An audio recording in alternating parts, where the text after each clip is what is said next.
Welcome to This Week in Local, a Localogy podcast featuring lively conversations about the local digital ecosystem, hosted by Localogy analysts Mike Boland and Charles Laughlin. Hello and welcome to This Week in Local. I'm Charles Laughlin, Senior Analyst at Localogy, joined by Mike Boland. Mike, how's it going? Hey, Charlie. Going well. Great. So tell us what's on your mind this week, Mike.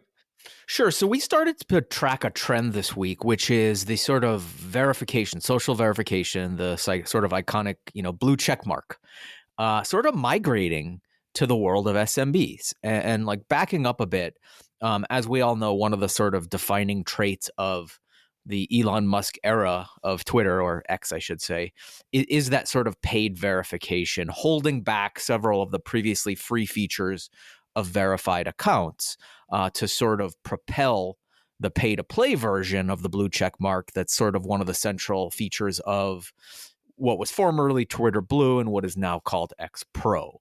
Now, without getting into the sort of collateral damage and trust issues and societal impact of like paid versus earned verification, one thing that's done at least is sort of, created some urgency and demand for X Pro, and several users and institutions, including myself, have, begrudgingly handed over the $8 a month to maintain their, their status symbol with the blue check mark.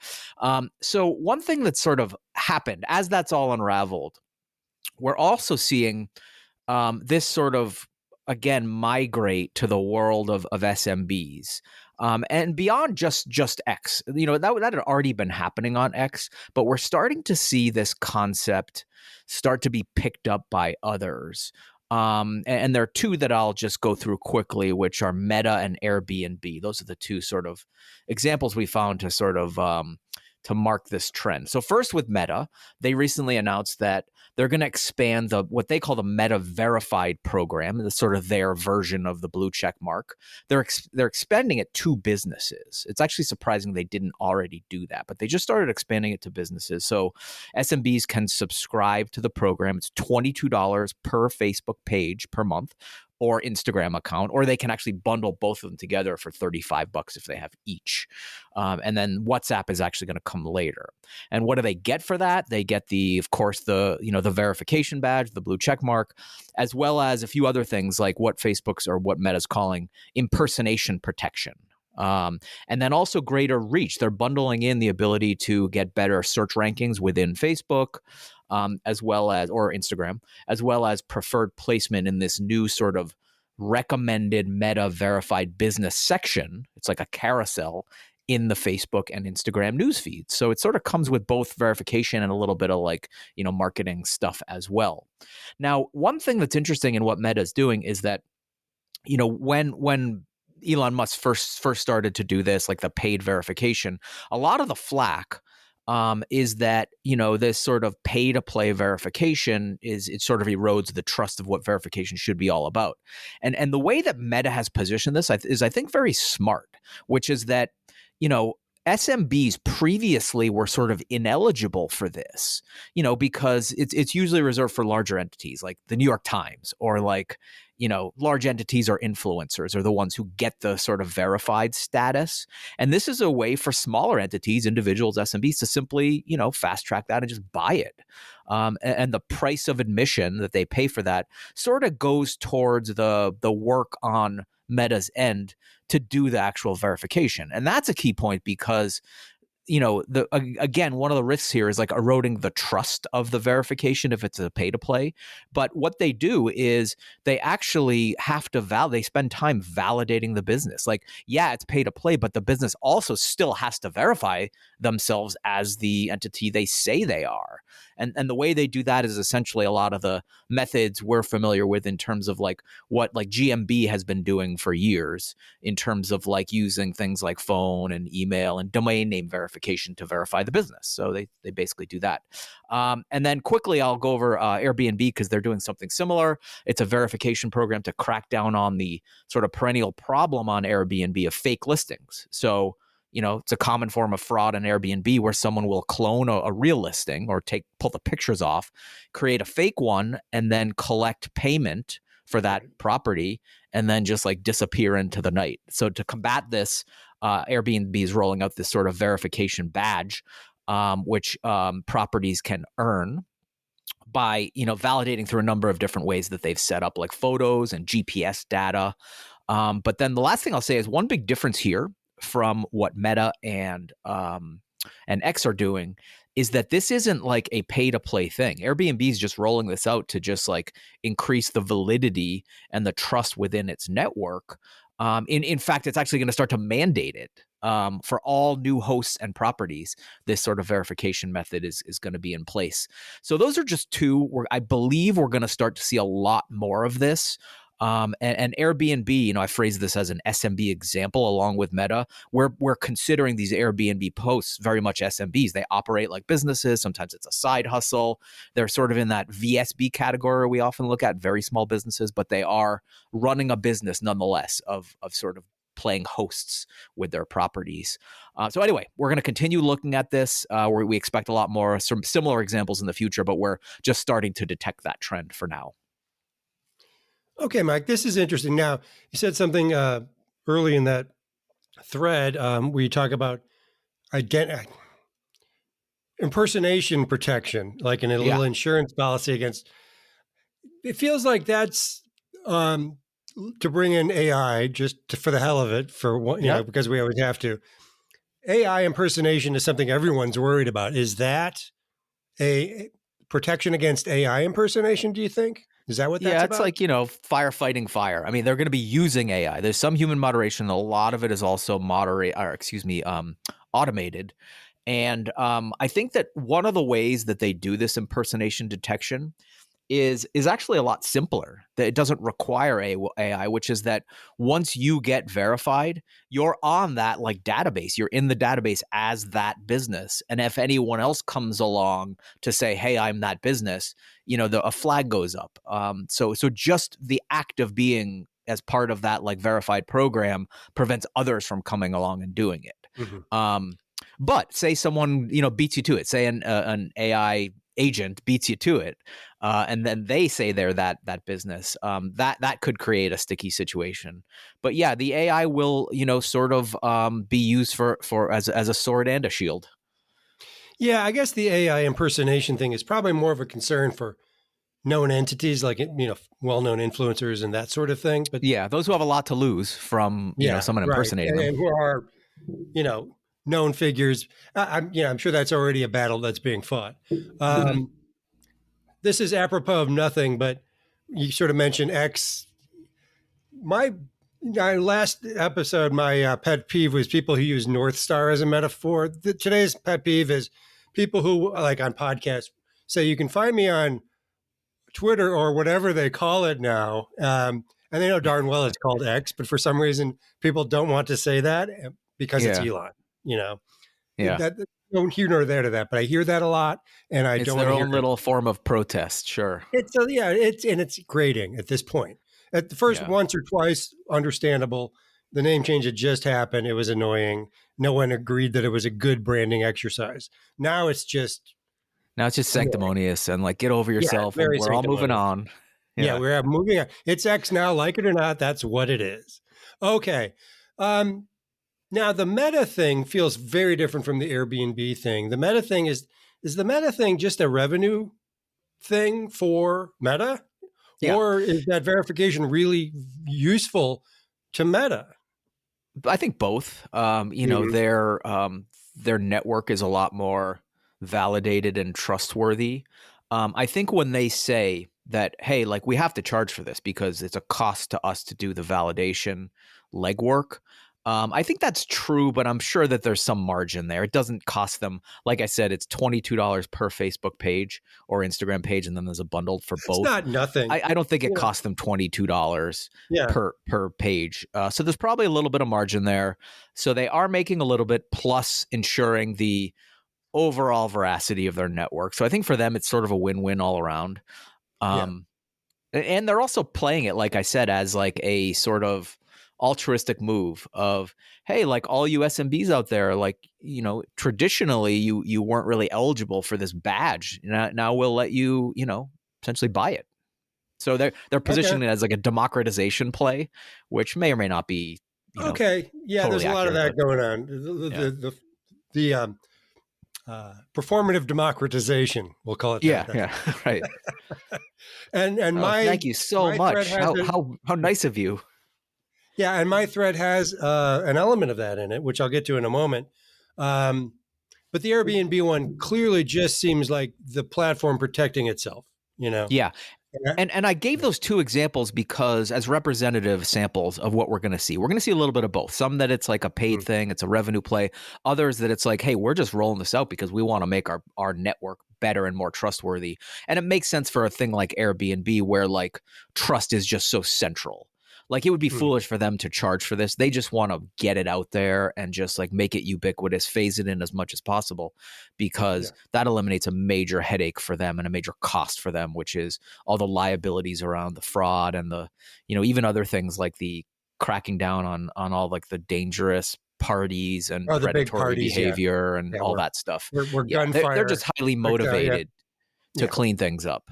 They've got a lot to clean up. And when you said that, I was thinking, wow, they're just doing this now? Because this fraud problem has been around a while, hasn't it? They've had to be fair, they have had versions of validation in the past, but this really brings it, one, sort of elevates it with more sort of processes and methodologies that are foolproof. Like I said, they're using like GPS.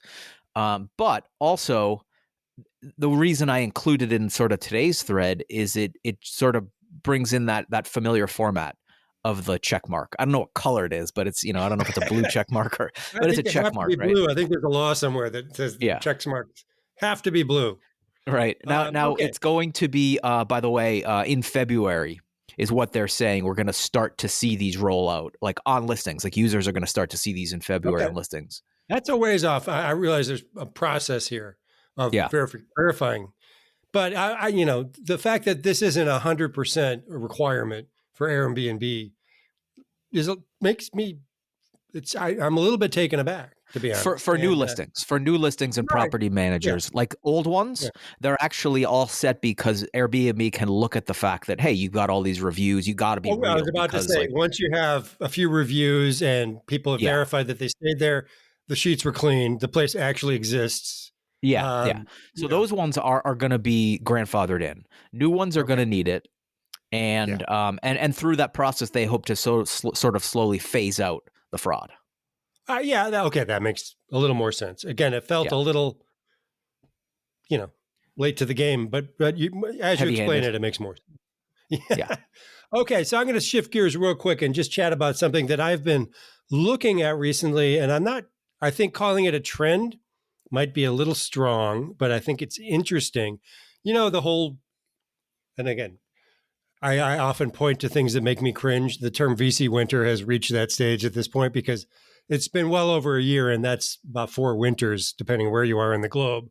More like a year and a half. I think this was like an early mid-2000 thing when, the money book shut and companies started to run out of runway and fundraising got a lot harder.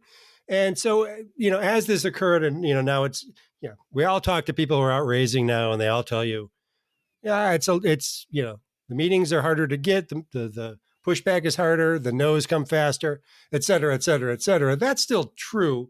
It may be, we're still seeing fundraisers happening, but we're not seeing those TechCrunch things every 3 seconds, which kind of drove me up the wall. Now it's every 25 seconds. So the volume, there still is a challenge out there. So in the course of this, and as you know, I follow emerging markets quite a bit. And in the course of all this hullabaloo over, it's really hard to raise now, I saw a few examples of sort of variations on the crowdfunding notion being applied to tech. And this was happening in my field division, at least, more in emerging markets than it was happening in the US. So I started looking around, and we had a few conversations on Slack about this.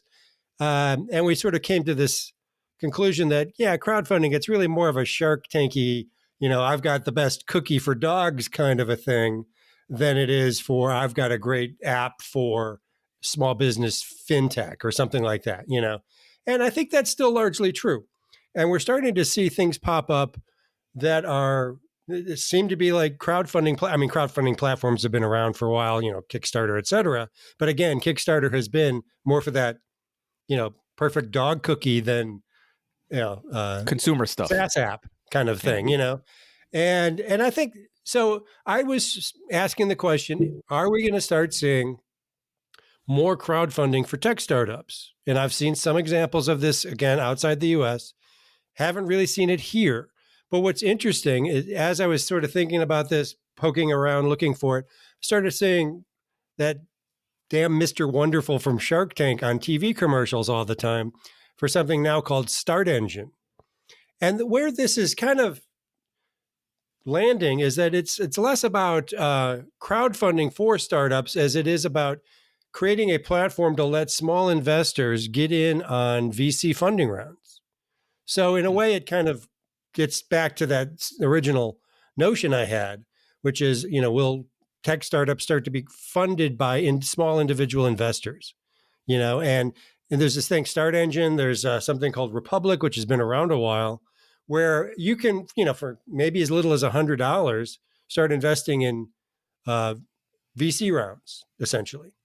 Yeah. And, interesting because, the big knock on, VC and private equity is that it's a rich person's game. Small investors just don't have access to these things. And then when they scale and go public, who's in, who gets rich? The people who are already rich. Okay. So that's kind of always been the knock. But then the risk is immense as well. So what you're doing is you're exposing small investors to the potential to get in on, the next Amazon maybe, but also to lose money a lot faster, So this is the classic double-edged sword. Mm-hmm. But what's interesting is that this kind of is emerging a little bit, at least. But what I'm still not seeing are the announcements that, SME fintech, XYZ raised $10 million through crowdfunding. I'm just not seeing it yet. And I'm wondering if we will. And I'm wondering if you have a gut sense of this. Yeah, I think so. What you're talking about now is, it seems like it's a new flavor of crowdfunding. As you pointed out, traditionally crowdfunding has been like the dog cookies. And I think there's a reason for that, because the folks that participate in crowdfunding rounds in that sort of Kickstarter model aren't necessarily trying to be like hobbyist investors. They're not like in it for the sort of financial gain. Often I think what appeals to them is a few things. One is they want to see that product come to market. And that's what the crowdfunding is all about. Help us get this to market. And then you can be our first customers. And often in the case of you, when you fund, you actually get the first round of shipment. So you're essentially pre-ordering.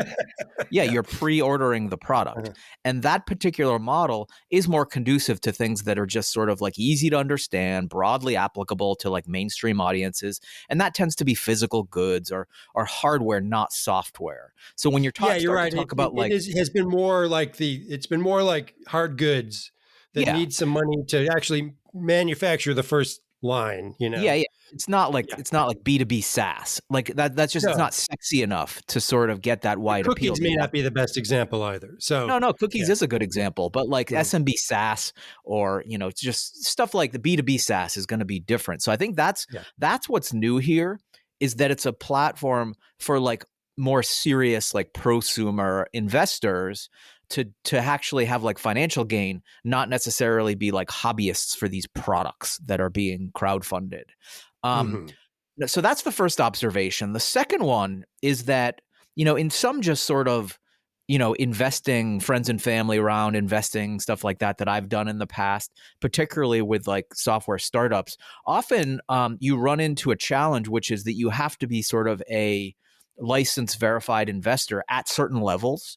And they won't even let you in the round. And I think this might be regulatory, not just sort of self-imposed best practices, where you have to meet certain thresholds. Like you have to have a net worth of at least $250,000. You have to have X, Y, Z. And I think the reason for that is these laws are in place to protect sort of average, low net worth individuals from getting their sort of life savings swept up, with some sort of excitement or just some like impulse investing. No, that's fair.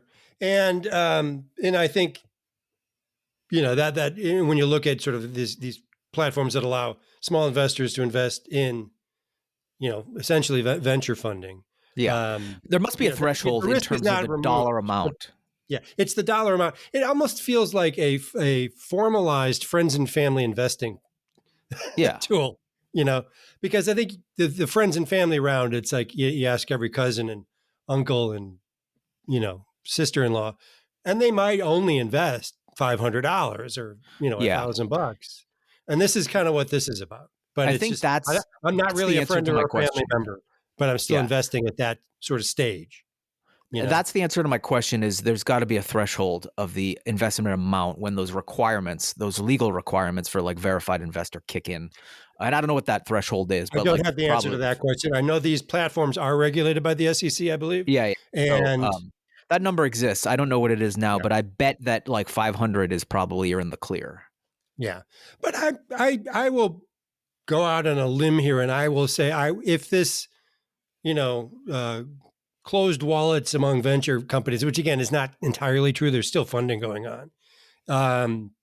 If that continues, and I think where we'll see these kinds of tools being used by what we think of as tech startups is in those sort of subsequent rounds, after the seed round or after the friends and family round, where, we're up and running, but we're still burning. And we were running out of runway and we're going to need to raise $100,000 or 500,000, fast. And I've seen this happen outside the US, and in this sort of situation. And it's always pitched as, we're fine, but we have so many small investors who've said they want to participate, and this is a new vehicle we can use to help small investors, join in on our success story. I cry BS on that to some degree because I think this is the only thing available to us right now to refill the coffer so that we can live and fight another day. And I'm wondering if we're going to start seeing that outside of the emerging market examples I've cited here. Well, the platforms that come along to scratch this itch, like the one that Mr. Wonderful was hawking, I think that has some merits in the fact that it gives these smaller investors a vehicle towards diversification. Like if they have a platform and they have a dashboard and they can sort of manage it all there, that compels them to do many small investments, which is a lot safer for those smaller guys and girls than something that's like, hey, I'm investing in my my cousin's like new shoelace business and I'm throwing $20,000 into it, Yeah. And in fairness to Start Engine and the others, I don't know what, governors they have installed. And I'm sure they have some, So I want to acknowledge that I can't answer that question in terms of, what are their limits? What's their vetting process, if any, all those things, I'm not, I know that it's, the idea is small amount, small investor into, VC, which in and of itself is not a terrible idea, But besides the sort of regulatory angle, my point is that a unified dashboard to sort of manage many investments might in itself compel a more diversified portfolio. Fair enough. Yeah, no, that's a good point. Okay, Mike, why don't we move on to who won the week? Who do you got this time? Yeah, so ChatGPT, or I should say OpenAI, the ChatGPT app that they have, just last month, they announced it this week, but last month hit record revenue, 4.58 million in revenue. The model there is interesting. It's basically $20 a month to have ChatGPT Plus. It's a freemium model. Anyone can download the app, the iOS and Android app, but you can get the sort of Plus subscription, $20 a month, which gives you a number of things like sort of, priority access and faster response times, especially during peak times and all that good stuff. As we know, all these large language models are very bandwidth and computing intensive. So it sort of gives you faster metered performance. And it's interesting, too, because we've talked a lot in the past on this show and elsewhere about how OpenAI's business model is going to be more of a B2B2C thing where they have APIs that enable all the consumer brands of the world, everyone from Bank of America to Chevron, to be able to have their own ChatGPT-based, customized, sort of AI agent for customer service and other purposes. But in addition to that, they're pretty well diversified even at early stages, where they have this more direct B2C model where people are paying for a subscription to their app. And it's working well. Like I said, record revenues, 4.58 million, and that continues to grow. So we'll keep watching that. Okay, great. Mine is very quick. A company, familiar to everybody in the Localogy universe, Vendasta, has I just came across my desk that they've raised $20 million in Canadian. That's about 15 US, I think. And won't belabor what that's about, but a big piece of that is going to be to start making some more acquisitions to build out its platform, I guess, and or fill gaps in its platform, perceive gaps, and so on. So it's just something to raise, and then we'll keep an eye on who they buy in the coming months. And congrats to them, Mike. I guess that's it for today. Why don't you read us out? Yeah, thanks, Charlie. Thanks, everyone, for listening. This has been This Week in Local. Stay tuned every week for more episodes. You can find the show on all major podcast networks and find out more at localogy.com. Please subscribe, like, and comment. Your engagement helps others find us. And if you're interested in being a guest or sponsor, you can email us at podcast@localogy.com. So I'm Mike Boland with Charles Laughlin. Our producer is Dara Sweat. So thanks for listening, and see you next week. Thank you for tuning in to this week's episode of Localogy's This Week in Local with Mike Boland and Charles Laughlin. Be sure to subscribe for more.